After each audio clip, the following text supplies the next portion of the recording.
Saúdos aos irmãos e irmãs com a paz do Senhor. Aqui está a Bíblia. Até peguei a Bíblia emprestada da minha esposa, glória a Deus, para falar para vocês aqui sobre esta palavra. Ela se cumpre, irmão. Ela se cumpre. Eu quero deixar bem claro aqui para vocês. Aqui a palavra é só da Bíblia Sagrada. E pode crer, irmão, todas as vezes que eu falo para vocês aqui é sobre a Bíblia Sagrada. Irmãos, praticamente há 5 décadas eu examino essas escrituras. Já li várias vezes ela. E eu quero dizer uma coisa para vocês, irmãos. A Escritura Sagrada mostra que realmente se cumpriu. Todas as profecias de Isaías, dos profetas, tudo foram cumpridas. Todas. Aquela que ele escreveu sobre o Messias que viria, o Isaías escreveu, todas se aconteceram. Todas se cumpriram.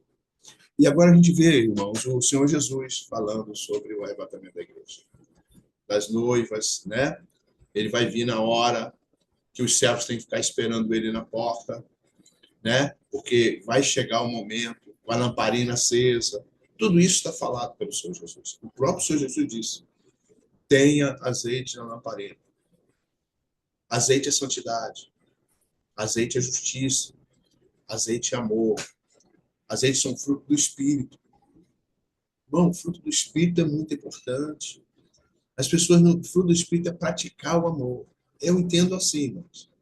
Os frutos do Espírito é praticar o amor. Se não houver a prática do amor, não tem salvação. O Senhor Jesus mostrou claramente, ele mostrou 2 mandamentos: amar a Deus sobre todas as coisas e o próximo como a ti mesmo. É por aí, irmãos. Por aí está a salvação. Por aí está a santidade. Por esses dois mandamentos está o amor, a salvação, a paz, o Cristo, Deus. E Deus é amor, irmãos. Quem é o amor? É Deus. Então, ele fala claramente: se não tiver dentro desses 2 mandamentos, amar a Deus sobre todas as coisas, o próximo como a ti mesmo, não tem salvação. Não tem arrebatamento. As pessoas, uma grande maioria hoje da igreja não acredita no arrebatamento, porque se acreditasse, estariam pregando, irmãos. Estariam pregando. Então eu creio, eu falo com vocês aqui, eu sei que eu falo para poucos, não falo para muitos, porque muitos não creem. Mas a palavra de Deus diz que poucos serão só escolhidos. Poucos serão os escolhidos. Pouquíssimos serão escolhidos. Por que eu disse para você? Tinha pouquíssimo, porque a palavra diz que poucos serão escolhidos. Muitos são chamados, poucos escolhidos. Então, queridos e queridas, você que crê, não são muitos. Eu sei que não são muitos. Esse canal aqui era para ter milhares de inscrições. Sabe por que não tem? Muitos entram. Eu sei que vai lá e sai, cancela. Por quê? Porque aqui a gente fala da palavra de Deus. E quando você fala da palavra genuína, você é cancelado. Mano, estou vendo a época do cancelamento. Eu falo aqui da palavra. Não estou preocupado com falar para 1, para 2, para 3, ou para 1 milhão, ou para milhões. Não. Eu estou preocupado aqui em fazer a vontade do meu Pai, do meu Deus, do nosso Pai, do nosso Criador, do nosso Salvador. E quando ele veio, foi a mesma coisa. Ele chegou de 12 a 70, depois voltou para 12 de novo. Irmãos. Aí depois da morte e ressurreição dele, que eles viram ele vivo, 500 pessoas viram ele vivo, aí começaram a acreditar na palavra. Mas eles viram ele vivo. Eles viram ele morrendo e viu também ele ressuscitando. Ele ressuscitado. Ele vivo de novo depois da morte. Por isso que eles acreditavam em nós. Você viu Jesus morto e ressuscitando? E ressuscitado? Você viu ele subir o assunto aos céus? Não. Por isso que ele fala: bem-aventurados é você, que não me viu e acredita.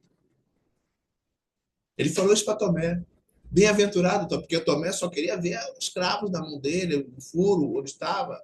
Foi furado com os cravos, os pés, o lado que foi atravessado pela lança. Mas não. Nós acreditamos sem ver. Quem já viu Jesus a olho nu aí? Eu tenho algumas experiências, mas Jesus a olho nu eu nunca vi. Tenho experiência, porque o dia que eu falar minha experiência aqui, meu Deus, eu sei que poucos acreditam. Em revelação do arrebatamento, já tive várias revelações sobre o arrebatamento. Eu sei que muitos não acreditam. Eu sei que até você não acredita. E às vezes você acredita até com dúvidas. Agora, tem alguns aqui que acreditam com fé. Com fé. Eu acredito com fé viva e eficaz. Eu acredito no Cristo que morreu e ressuscitou. Eu acredito no Cristo que ressuscitou Lázaro e ressuscitou aquela jovem que fez o cego enxergar. Irmãos, eu acredito no Cristo que andou sobre as águas, num Deus que abriu o mar vermelho, um Deus, um Cristo que salvou Sadraque, Mesaque e Abednego. É o próprio Deus, irmãos. Glória a Deus. E eu creio que vai ter um arrebatamento. Eu não estou preocupado mais. Antigamente, antigamente não, um tempo atrás, faz o like, deixa o like, escreve. Irmão, não estou mais preocupado com isso, não. Não estou preocupado. Se você quiser assistir esse com todo respeito, tá? Com todo amor e carinho, vai ser na base da crença. Não na base do, por favor, se inscreve aí e deixa o like. Não, irmão. Não estou preocupado com isso, não. Estou preocupado com dinheiro. Estou preocupado em pregar essa mensagem aqui, ó, Bíblia Sagrada. Estou preocupado em pregar a Bíblia Sagrada, a palavra de Deus. Não estou preocupado com like, não. Já tive preocupado, sabe? Preocupado. Cara, tem pouca gente. E gente que se cancela. Quando você fala uma mensagem dessa, eu sei que algumas pessoas vão cancelar a inscrição. Irmão, com todo respeito, não estou preocupado. Não estou preocupado. Estou preocupado em você acreditar que vai ver o arrebatamento, que nós vamos ter a olha lamparina, a santidade, que o nosso reino aqui é conquistado pela força. Negar a si mesmo. Negar a si mesmo. E tomar sua cruz e seguir a Jesus. É isso aí. Aquele que quer seguir-me, negue-se a si mesmo, tome sua cruz. A palavra é essa. Estou aqui para agradar ninguém, não, irmão. Estou aqui para falar da mensagem. Dizer que Deus é amor, misericórdia. Mas também é justiça. Também é justiça. Eu quero fechar essa mensagem aqui com uma palavra justiça. Você vê hoje, principalmente aqui no Brasil, a injustiça que existe. A injustiça tomou conta. A injustiça. Não é justiça. A injustiça tomou conta. Isso é cumprimento da Escritura. O homem acreditaria mais na injustiça do que na justiça. Hoje está tudo errado. O certo é errado, o errado é certo. Pensa dessa forma. E eu vou tocar de novo na ferida. Por que o seu pastor... Me perdoe, irmão. Se o seu pastor está pregando, glória a Deus, abençoa ele. Agora, se não está pregando arrebatamento, me perdoe. Isso é uma injustiça. Irmão. Ele não está pregando a palavra. O arrebatamento vai acontecer e ele não está pregando a palavra. Por que a maioria das denominações, eu estou falando que eu tenho 50 anos na caminhada, praticamente, irmão. E estou vendo isso. Os pastores não estão pregando arrebatamento. Injustiça. A igreja. Porque se eu pregar arrebatamento, eu vou perder mesmo, vai ser cancelado, não sei o quê. O dia eu estava pregando na igreja, aluguei aqui que a igreja era pequena, tive que alugar um salão do hotel. Estou falando isso porque nós alugamos, porque realmente não tinha. Eu chamei um congresso, fiz um congresso grande, imenso. Glória a Deus. As ofertas que nós tiramos, pagamos o evento, não foi por dinheiro. Aí eu preguei sobre adultério. Aí teve uma missionária que trabalhava com a gente, falou, pastor, só pregou sobre adultério aí, tinha um irmão nosso aí, Cristo, estava com a M2 dele ali, a M2 em adultério, estava lá com a jovem dele, ele tinha um senhor de idade, não, 50 anos mais ou menos, pode cair, por aí, com uma jovem de 20 e poucos anos, ou 30, não sei, era uma jovem, e eu preguei sobre adultério. A missionária veio me apertar. Pastor, esse é o melhor dízimo da igreja. Esse é o melhor dízimo, o melhor dizimista. E eu falei para ela, e aí? Eu falo para vocês agora, e aí? Estou preocupado com o dízimo da igreja, com oferta. Cada um dá teu. Eu sou dizimista, não estou falando de contra o dízimo, não, sou a favor. Eu entrego meu dízimo. Agora, eu quero dizer uma coisa para vocês. Tô nem aí, ó. Teve um jovem, a gente estava na juventude ainda, eu era novo, já era missionário, já era trabalho com missões, evangelista, mas eu tinha 20 e poucos anos. Só de ministério pastoral tem mais de 30 anos. Glória a Deus por isso. Eu quero dizer uma coisa para vocês aqui. Esse jovem, amigo, praticamente da minha idade, hoje ele tem praticamente a minha idade, mas lá atrás, pastor, eu estou separando a minha esposa. Eu não vou falar detalhes, não, porque com certeza ele vai assistir para achar que eu estou falando, não vou falar o nome, não. Eu digo para você, não foi só um pastor que me procurou, não, foram vários. Estou julgando ninguém, não, estou contando a história, como ela é. Esse irmão chegou, vou ficar com outra pessoa, e essa pessoa frequentava a casa deles. Era uma jovem. Ele já com seus, acho que é 25, não sei se é 30 anos, 25, 30 anos, mais ou menos isso. Ele ficou com a garota com menos de 20 anos, praticamente. Se tivesse 20, era muito. Ele falou, estou ficando com ela e ela frequentava a casa dele. Ela era recebida, dormia na casa dele e ele se separou da esposa. Eu falei para ele, irmão, ele perguntou, o que, que eu faço? Eu falei, nada, querido, você tem que voltar para tua esposa, pedir perdão a ela, de joelho, e ela sabe que você traiu ela, você tem que pedir perdão, e se ela te perdoar, meu irmão, levanta a mão pro céu. Mas não adiantou, não adiantou. Sabe, a pessoa fica até com inimiga, seu inimigo. Ele ficou com o pé atrás comigo, eu não vou deixar de fazer isso. Ele não foi o primeiro pastor a me procurar para me orientar.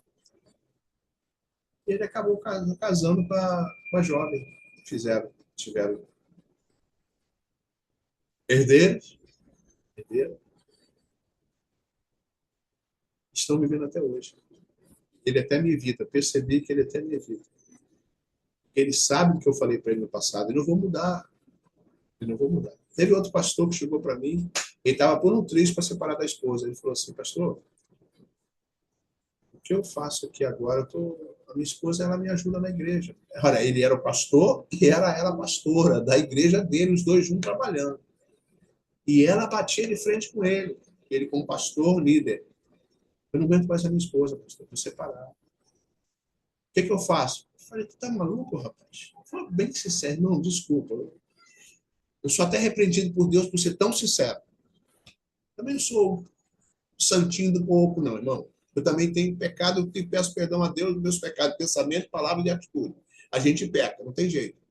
Mas eu tive que chegar para ele e falar para ele, meu irmão, como pecador como eu sou, eu vou falar para você. Se você lavar a sua esposa, o seu ministério acaba, o seu vida espiritual acaba, e você nunca mais vai ter uma vida espiritual firme. Ele sempre liga para mim, pastor, não aguento mais. Falei, meu querido, aí falei uma palavra até do mundo para ele. Irmão, você comeu a carne, agora vai comer o osso.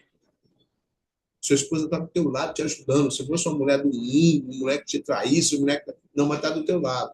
Ela não concorda com certas situações tudo na direção da igreja. Meu querido, você tem que convencer ela, orar por ela, jejuar por ela, com ela, e dá tudo certo. Não foi o primeiro, não. Teve outro, a terceira história, teve outro pastor. Pô, pastor, estou largando a minha esposa, com 3 filhos, hein? Estou largando a minha esposa, estou ficando com outro.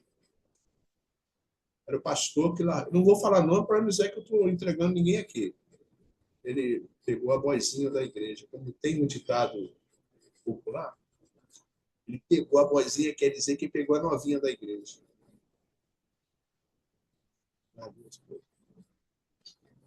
Hoje eu sei da história. Ele largou a boizinha, já casou com outro, já tem até filho. Diz que não sei se tem filho, alguma coisa assim, mas ela gerou. Ela gerou um filho. Mas eu não sei como que aconteceu depois. Eu falei para ele, irmão, olha, um dos maiores evangelistas que eu conheci aqui no Brasil, principalmente no Rio de Janeiro. Ele era um evangelista que eu rodava praticamente todo o Brasil. Largou a esposa dele para ficar com a boizinha da igreja. Olha que eles pastoreavam aquela garota, aquela criança. Era uma criança até. Então. Depois ela fez 18 anos, ele casou, ele largou ela, largou a esposa, vai ficar com ela e acabou ficando com outra mulher. Por que eu estou dizendo isso aqui, irmãos?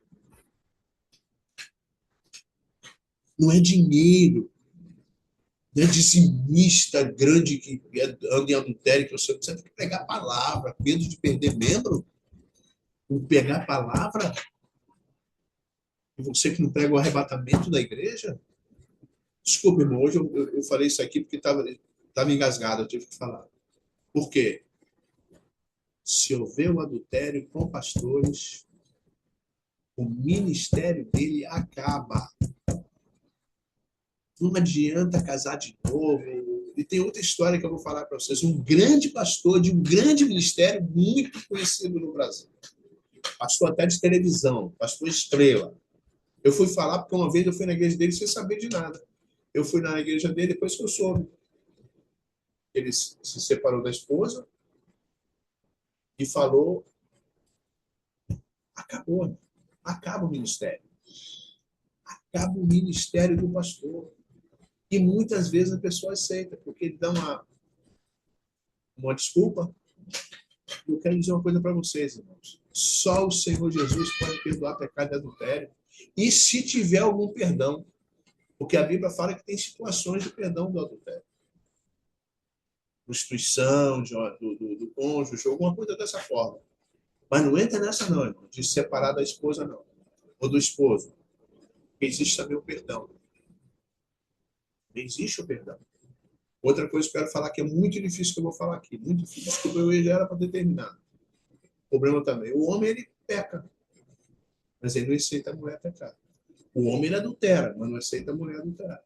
O homem, ele pode extrair a mulher, mas ele não aceita a traição da mulher. Também tem isso também. A questão é muito séria. E eu quero dizer uma coisa para vocês. O pastor que não está pregando arrebatamento, ele está em injustiça diante de Deus. Deus abençoe.